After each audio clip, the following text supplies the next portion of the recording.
J'attends d'eux qu'ils clarifient et formalisent leurs demandes à l'égard de la France et de la communauté internationale. Souhaitent-ils notre présence? Ont-ils besoin de nous? Je veux des réponses claires et assumées sur ces questions. Je ne peux ni ne veux avoir des soldats français sur quelque sol du Sahel que ce soit, alors même que l'ambiguïté persiste à l'égard de mouvements anti-français. Je souhaite que nous puissions organiser une présence internationale plus forte et structurer au Sahel une nouvelle coalition autour de nous, en lien avec nos partenaires européens déjà présents. Le président français demande à nos chefs d'État africains francophones de fermer nos bouches.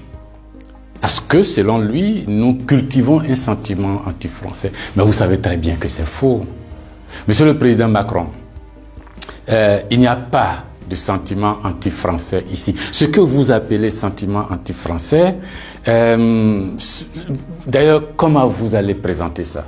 Je suis en train de parler en français là. J'ai rien contre le français en tant que langue. Je parle pas en sénoufo ou en djoula ou en serer ou en wolof ou je ne sais quoi, soninké, bambara ou quoi d'autre. Je parle en français. Je n'ai rien contre le français. J'écris, je m'exprime, je travaille en français.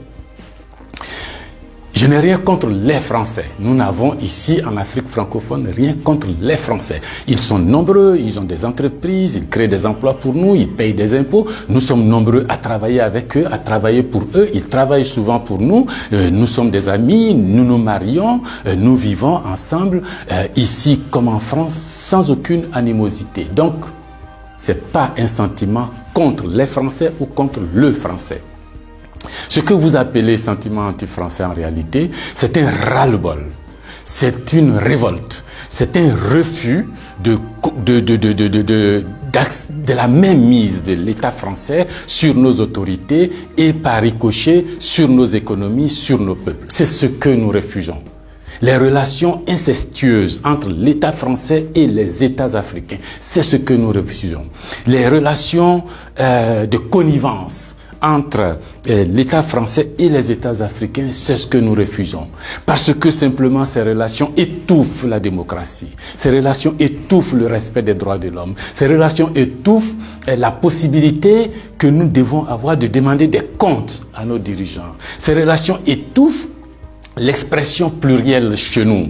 Il n'y a que ce que le président dit parce qu'il est d'accord avec Paris, donc c'est ce que lui dit qui est bon. Monsieur le président, c'est ce qui nous révolte. On a le sentiment que vous êtes complice de nos chefs d'État pour nous brimer. On a le sentiment que les droits de l'homme que vous faites respecter en France, les libertés individuelles que vous faites respecter en France, la déclaration universelle des droits en France, déclaré là-bas par vos ancêtres, Monsieur le Président, on a l'impression que vous considérez que nous, en Afrique, on n'a pas droit à cela. Nous, en Afrique, on n'est pas digne de cela. Nous, en Afrique, on n'est pas suffisamment humain pour avoir les droits humains. C'est ce qui révolte cette jeunesse-là. La conséquence, vous voyez chaque jour de nombreux jeunes essayant d'aller là où les droits sont respectés, là où les libertés sont respectées, là où on a le sentiment qu'ils sont des hommes. C'est ce qu'il faut changer, Monsieur le Président. C'est ce qu'il faut changer.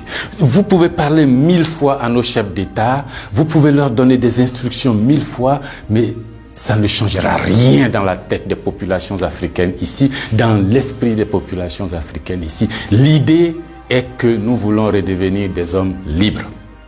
Nos ancêtres ont été vendus comme des marchandises par vos ancêtres. Comme des marchandises. Pendant de 1500 à 1890, c'est par là, comme des marchandises. Nous fermons les yeux là-dessus. Nos parents ont été gouvernés par la décision que vos parents ont prise à Berlin de venir s'accaparer nos territoires, nous-mêmes, nos fleuves, nos rivières, nos matières premières, de prendre possession de nous. Ça a duré près d'un siècle. Fermons les yeux là-dessus.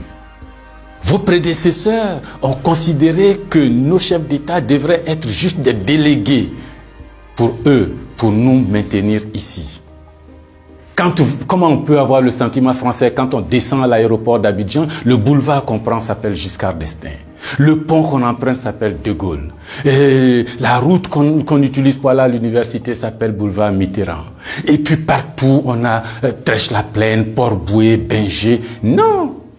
Ce que la nouvelle génération veut, ce que nous voulons, c'est l'autodétermination. Que nos chefs d'État nous rendent compte ici, qu'ils ne soient pas obligés d'aller vous rendre compte pour se donner une certaine légitimité, comme Macron est d'accord avec moi, comme Chirac est d'accord avec moi, comme le chef d'État français est d'accord avec moi. Donc ici, vous allez faire ce que je dis parce que sinon vous allez avoir des problèmes. Monsieur le Président, tant que ça durera comme ça, les gens ici auront le sentiment que l'État français est complice de leur brimade, de leur pauvreté, de leur chômage. C'est ce que nous voulons changer. C'est ce que nous voulons changer. Renvoyer Kako Noboko, renvoyer Kémy Séba, renvoyer Nathalie Yamb, contester les propos de Salif Keïta ou je ne sais qui d'autre, ça ne changera rien. C'est dans la tête de chacun. Chacun de nous, les gens, ces idées-là ont imbibé notre esprit maintenant. Le désir de liberté, vous devez connaître ça. Vos ancêtres se sont battus pour avoir cette liberté. On fait plusieurs guerres pour jouir de cette liberté. Ce que nous voulons, c'est ça.